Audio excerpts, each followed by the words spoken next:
আসসালামু আলাইকুম রহমতুল্লাহ। আমি ফয়সাল মোহাম্মদ মইনুল কাদের, প্রভাষক, গণিত বিভাগ, চট্টগ্রাম কলেজ, চট্টগ্রাম। আজকে আমি নতুন একটা কোর্স শুরু করতে যাচ্ছি, লিনিয়ার অ্যালজেব্রা। তো লিনিয়ার অ্যালজেব্রা প্রথম যে টপিক আমি আজকে আলোচনা করতে যাচ্ছি সেটা হচ্ছে সিস্টেম অফ লিনিয়ার ইকুয়েশন।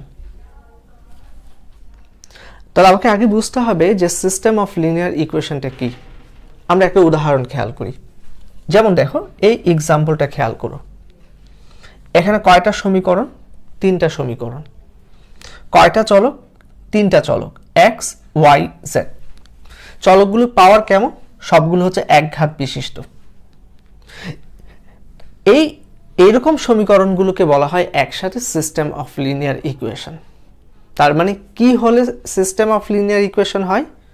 একাধিক সমীকরণ থাকবে, চলকগুলো একঘাত বিশিষ্ট হবে, তখন ওই সমীকরণগুলোকে একসাথে কি বলা হবে? সিস্টেম অফ লিনিয়ার ইকুয়েশন বলা হবে। ওকে, আচ্ছা, এখন সিস্টেম অফ লিনিয়ার ইকুয়েশন কি? এটা দুটো অবস্থা হতে পারে, একটা হচ্ছে কনসিস্টেন্ট আর একটা হচ্ছে ইনকনসিস্টেন্ট। আচ্ছা, আমার মূল কাজ কি? সমীকরণকে সমাধান করা। তাহলে এই সিস্টেম অফ লিনিয়ার ইকুয়েশনে কি হয়? সমীকরণের সমাধান পাওয়া যায়, পাওয়া যায় না। আমরা কখন পাই? যদি সেটা কনসিস্টেন্ট হয়। কখন সমাধান পাবো না? যদি সেটা ইনকনসিস্টেন্ট হয়। তাহলে সমাধান পাওয়া না পাওয়া সেটা ডিপেন্ড করছে সেটা কি কনসিস্টেন্ট নাকি সেটা ইনকনসিস্টেন্ট তার উপর। তাহলে কখন পাই? কনসিস্টেন্ট হলে। কখন পাবো না? ইনকনসিস্টেন্ট হলে। তাহলে এখন প্রশ্ন হতে পারে, কনসিস্টেন্ট জিনিসটা কি আর ইনকনসিস্টেন্টটা কি? আমরা একটা উদাহরণের সাহায্যে সেটা পরে সেটা ব্যাখ্যা করব। আগে জেনে রাখি যে সমীকরণের সমাধান সেটা ডিপেন্ড করছে সেটা এটা কি কনসিস্টেন্ট নাকি কনসিস্টেন্ট না। যদি কনসিস্টেন্ট হয় তাহলে কি পাবো? সমাধান পাবো। আর যদি না হয়, সমাধান পাবো না। আচ্ছা, কনসিস্টেন্ট হলে এখানে আবার দুটো কেস হচ্ছে। এই যে চলকগুলোকে, এই সমীকরণগুলোকে সমাধান করলে আমি চলকের একটি করে সমাধান পাবো, যেটাকে আমরা বলবো ইউনিক সলিউশন। যদি একটি করে সমাধান পাওয়া যায়, যদি একের অধিক সমাধান পাওয়া যায়, তখন সেটা হবে মোর দ্যান ওয়ান সলিউশন। তাহলে দেখো, এখানে সলিউশন কি পাওয়া যাচ্ছে? পাওয়া যাচ্ছে কেমন? হয় একটা করে সলিউশন পাবো অথবা একের অধিক করে সলিউশন পাবো। তবে কন্ডিশন কি? সেটা কি হতে হবে? কনসিস্টেন্ট হতে হবে। আর যদি কনসিস্টেন্ট না হয়, তার মানে যদি ইনকনসিস্টেন্ট হয়, তাহলে কি হবে না? কোনো সমাধান পাওয়া যাবে না। ওকে, আচ্ছা, তাহলে আমরা প্রথমে একটা উদাহরণ, একটা এক্সাম্পল আমরা ফার্স্টে খেয়াল করি, এর মাধ্যমে বিষয়গুলো একটু বোঝার চেষ্টা করি। প্রথম অঙ্কটা খেয়াল করো। শো দ্যাট, দেখাও যে the following system of linear equations are inconsistent. এই যে সিস্টেম অফ লিনিয়ার ইকুয়েশন যেটা, সেটা কি ইনকনসিস্টেন্ট, সেটা প্রমাণ করতে হবে। ইনকনসিস্টেন্ট হলে কি হয়? তার কোনো সলিউশন থাকে না, এটা আমাকে দেখাতে হবে। তাহলে অঙ্কগুলো কিভাবে সমাধান করতে হয় এখন সেটা শিখব। প্রথমে আমি সিস্টেম অফ লিনিয়ার ইকুয়েশনটা লিখলাম, যেটা দেওয়া আছে সেটা লিখলাম। আমার প্রথম কাজ হচ্ছে কি? প্রথম কাজ হচ্ছে স্যার এটাকে ইচিলন ফর্মে নিয়ে যাওয়া। আমি আবারও বলছি, আমার এই সিস্টেম অফ লিনিয়ার ইকুয়েশনকে আমার ইচিলন ফর্মে নিয়ে যেতে হবে। আমি ওয়ার্ডটা লিখেছি ইচিলন ফর্ম। এখন প্রশ্ন হচ্ছে ইচিলন ফর্ম কিভাবে নিতে হয়? স্যার ভালো করে খেয়াল করি। প্রথম সমীকরণ রেখে দিতে হবে। প্রথম সমীকরণ রেখে দিলাম। এই প্রথম সমীকরণের সাহায্য নিয়ে দ্বিতীয় এবং তৃতীয় সমীকরণ থেকে এক্স কে ইলিমিনেট করতে হবে। আমি আবার বলছি, প্রথম সমীকরণের সাহায্য নিয়ে দ্বিতীয় এবং তৃতীয় সমীকরণ থেকে এক্স কে ইলিমিনেট করতে হবে। তাহলে দেখি, প্রথম সমীকরণ রেখে দিলাম। প্রথম সমীকরণকে -3 দিয়ে গুণ করছি, দ্বিতীয় সমীকরণের সাথে যোগ করছি। তাহলে কি হচ্ছে দেখো, -3x + 3x ক্যান্সেল হয়ে গেল। -6y -y -7y, 9z + 2z 11z, -3 দিয়ে গুণ করার কারণে -3 দিয়ে গুণ করছি, 9 + 7 16। তাহলে দেখো, প্রথম সমীকরণের সাহায্য নিয়ে দ্বিতীয় সমীকরণ থেকে আমরা x কে এলিমিনেট করে ফেললাম। একইভাবে তৃতীয় সমীকরণ থেকেও আমাকে x কে এলিমিনেট করতে হবে। তাহলে খেয়াল করি, এটাকে আমি -5 দিয়ে গুণ করছি, -5x + 5x ক্যান্সেল হলো, -10y + 3y -7y 15z minus 4z 11z 15 plus 2 17। প্রথম স্টেপটা শেষ করলাম। প্রথম সমীকরণের সাহায্য নিয়ে দ্বিতীয় এবং তৃতীয় সমীকরণ থেকে আমরা x কে এলিমিনেট করলাম। এখন কি করতে হবে? প্রথম আর দ্বিতীয় সমীকরণকে রেখে দিতে হবে। করলাম। তৃতীয় সমীকরণ থেকে y কে এলিমিনেট করতে হবে। কার সাহায্য নিয়ে? দ্বিতীয় সমীকরণের সাহায্য নিয়ে। তাহলে এখন আমরা দ্বিতীয় সমীকরণের সাহায্য নিয়ে তৃতীয় সমীকরণ থেকে y কে এলিমিনেট করব। তাহলে দেখি আমি দ্বিতীয় সমীকরণ থেকে যদি তৃতীয় সমীকরণ বিয়োগ করি তাহলে দেখো তো কি হচ্ছে, -7y + 7y 0, 11z - 11z 0, 16 থেকে 17 গেলে হচ্ছে -1। শেষ। আমি সিস্টেম অফ লিনিয়ার ইকুয়েশনকে কিসে নিয়ে গেলাম? ইচিলন ফর্মে নিয়ে গেলাম। স্যার এই ইচিলন ফর্মে নেওয়ার পর এখন আমার সিস্টেম অফ লিনিয়ার ইকুয়েশন তো দুটো অবস্থা হতে পারে, হয় সে কনসিস্টেন্ট অথবা ইনকনসিস্টেন্ট হবে। এখন এখানেই আমার ব্যাপারটা হচ্ছে বুঝতে হবে, ভালো করে খেয়াল করতে শেষের স্টেটমেন্টটা কি? 0 = -1। আচ্ছা 0 = -1 এটা কি সত্য নাকি মিথ্যা? এটা একটা ফলস স্টেটমেন্ট। তাহলে এটা তো কোনোভাবেই সম্ভব না। এটা যদি সম্ভব না হয় তাহলে আমার কি হচ্ছে, আমার এই জিনিসটা হয়ে যাচ্ছে ইনকনসিস্টেন্ট। কি? আমার এই সিস্টেম অফ লিনিয়ার ইকুয়েশন, আমার এই সিস্টেম অফ লিনিয়ার ইকুয়েশন কি হয়ে গেল? ইনকনসিস্টেন্ট হলো। কেন? আমার এই শেষের স্টেটমেন্ট এটা সত্য না, এর কারণে। তাহলে ইনকনসিস্টেন্ট হলে কি হয়? এই সমীকরণ জোটের কি নেই, কোনো সলিউশন নেই। ঠিক এই কথাই বলছি। তাহলে কেন ইনকনসিস্টেন্ট হচ্ছে? আমার শেষের এই স্টেটমেন্টের জন্য, কারণ এটা সত্য না। এই জন্যই বলছি the above system is inconsistent, hence the system has no solution. তাহলে আমরা কি পেলাম? আমাকে সিস্টেম অফ লিনিয়ার ইকুয়েশনকে কিসে কনভার্ট করতে হয়? ইচিলন ফর্মে নিতে হয়। ইচিলন ফর্মে নেওয়ার সিস্টেম কি? প্রথম সমীকরণের সাহায্য নিয়ে দ্বিতীয় এবং তৃতীয় সমীকরণ থেকে আমরা x কে এলিমিনেট করব। তারপর স্টেপে কি করব? দ্বিতীয় সমীকরণের সাহায্য নিয়ে পরের সমীকরণগুলো থেকে আমরা y কে এলিমিনেট করব। এইভাবে আমরা অগ্রসর হব। তারপরে দেখব যে ইচিলন ফর্মে নেওয়ার পর আমার এই যে সিস্টেম অফ লিনিয়ার ইকুয়েশন সেটা কোন অবস্থায় আছে, সেটা কি কনসিস্টেন্ট নাকি ইনকনসিস্টেন্ট। আমরা দেখলাম এখানে ইনকনসিস্টেন্ট হলো। কেন হলো? আমার শেষের স্টেটমেন্টটা সত্য না, এই কারণে। এই জন্যই বললাম আমার এই সিস্টেম অফ লিনিয়ার ইকুয়েশনটা কি? ইনকনসিস্টেন্ট। আর ইনকনসিস্টেন্ট হলে কি হয়? তার কোনো সমাধান পাওয়া যায় না, অতএব এর কোনো সমাধান নেই।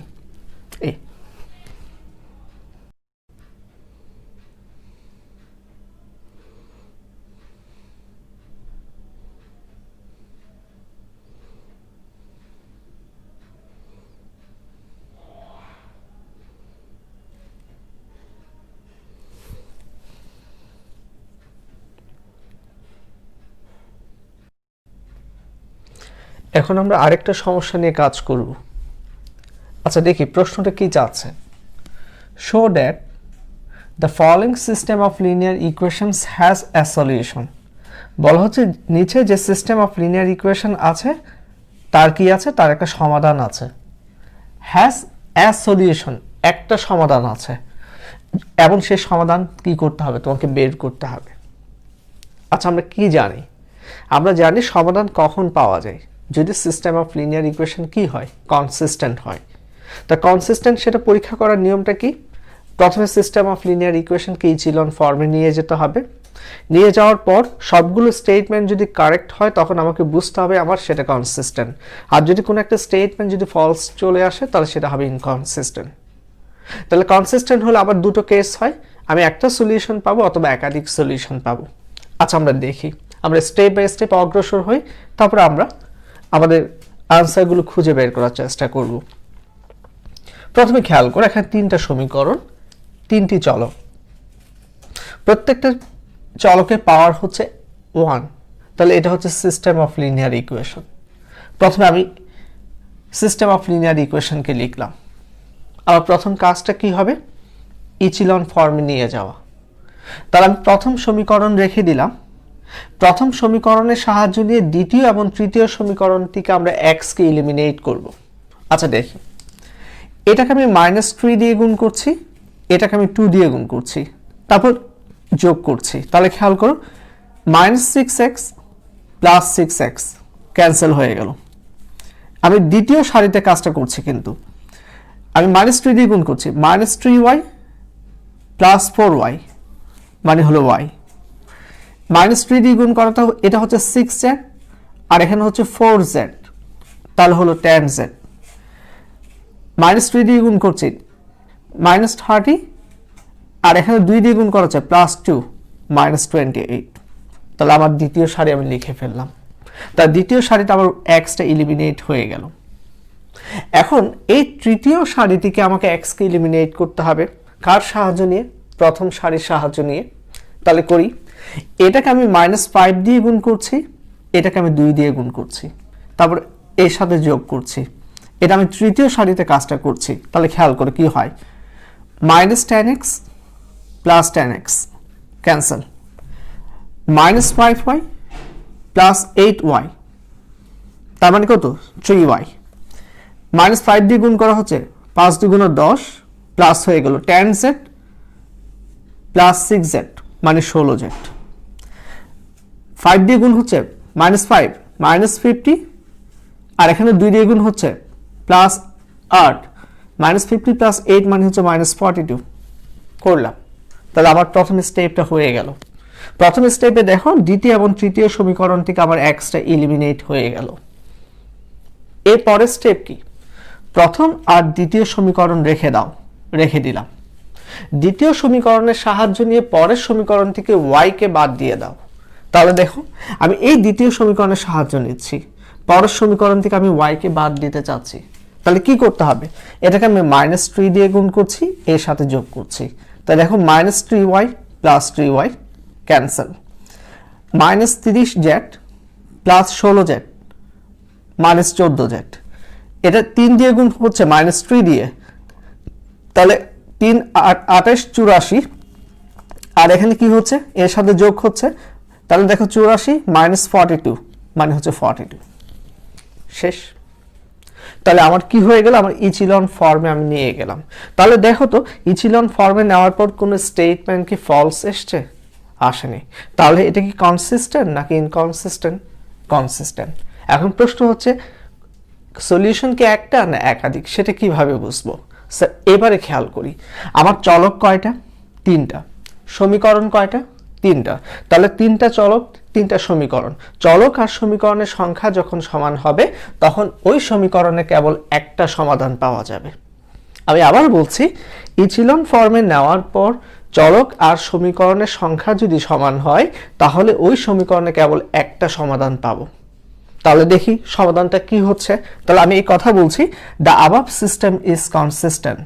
সিস্টেমটা consistent, hence the system has a solution. এই সিস্টেমে কয়টা সলিউশন আছে? একটা সলিউশন। কেন? সমীকরণ আর চলকের সংখ্যা সমান। তাহলে দেখি সমাধানটা কি। আচ্ছা এবারে খেয়াল করো তো, -14z = 42। তাহলে এখান থেকে z সমান আমি কি বের করতে পারি? -3 বের করতে পারি। এই z এর মান যদি এখানে বসাই তাহলে কার মান পেয়ে যাব? y এর মান। তাহলে দেখো ঠিক এই কাজটা করছি, y এই tan z কে ওই পাশে নিয়ে গেলাম, z এর মান কত পেয়েছি? -3 পেয়েছি, -3 এখানে বসালাম। তা সিম্পলিফাই করে রেজাল্ট কত পেয়েছি? 2। তাহলে দেখো y এর মান পেয়ে গেলাম। আচ্ছা এবারে খেয়াল করো, y এবং z এর মান যদি এখানে বসিয়ে দিই তাহলে আমি কার মান বের করতে পারবো? x এর মান বের করতে পারবো। ঠিক এই কাজটাই করছি, 2x, y এবং z কে ওই পাশে নিয়ে গেলাম, y এবং z এর যে মানটা পেয়েছি সেই মানটা এখানে বসালাম। বসানোর পর 2x = হচ্ছে 2, তার মানে x = কত? 1। তাহলে দেখো তো আমার x চলকের মান এসছে 1, y চলকের মান এসছে 2, z চলকের মান এসছে -3। কয়টা মান এসছে? একটি করে এসছে। তার মানে সলিউশন কয়টা? সলিউশন হচ্ছে একটা। ঠিক এটাই, x y z সমান 1 2 -3। এই ওকে, আজকে পুরো ক্লাসটা আমি একটু সাম অফ করতে চাচ্ছি। তাহলে আজকে কি কি পড়লাম? আমরা আগে জানলাম যে সিস্টেম অফ লিনিয়ার ইকুয়েশনটা কি। অনেকগুলো সমীকরণ থাকবে, চলকের পাওয়ার এক ঘাত বিশিষ্ট হবে, ওই সমীকরণগুলোকে একসাথে বলা হবে সিস্টেম অফ লিনিয়ার ইকুয়েশন। তো সিস্টেম অফ লিনিয়ার ইকুয়েশনকে কি করতে হয়? ওখানে ইকুয়েশনগুলোকে ইচিলন ফর্মে নিতে হয়। তো ইচিলন ফর্মে নেওয়ার পর সেটা দুটো অবস্থা হতে পারে, একটা হচ্ছে কনসিস্টেন্ট আর একটা হচ্ছে ইনকনসিস্টেন্ট। কনসিস্টেন্ট কখন হয়? যদি আমার সবগুলো স্টেটমেন্ট সত্য হয়। ইনকনসিস্টেন্ট কখন হয়? যদি কোনো একটা স্টেটমেন্ট যদি ফলস হয়ে যায়। তাহলে আমরা দেখেছি প্রথম অঙ্কে যখন ইনকনসিস্টেন্ট হয় তখন ওই সমীকরণে কি পাওয়া যাবে না? সমাধান পাওয়া যাবে না। আর কনসিস্টেন্ট হলে কি হয়? তাহলে আমাকে দেখতে হবে যে সমীকরণ আর চলকের সংখ্যা সমান কিনা। সমীকরণ আর চলকের সংখ্যা যদি সমান হয় তাহলে আমি চলকের কয়টি মান পাবো? একটি মান পাবো। অর্থাৎ আমার সলিউশন কয়টা হবে? একটা সলিউশন হবে।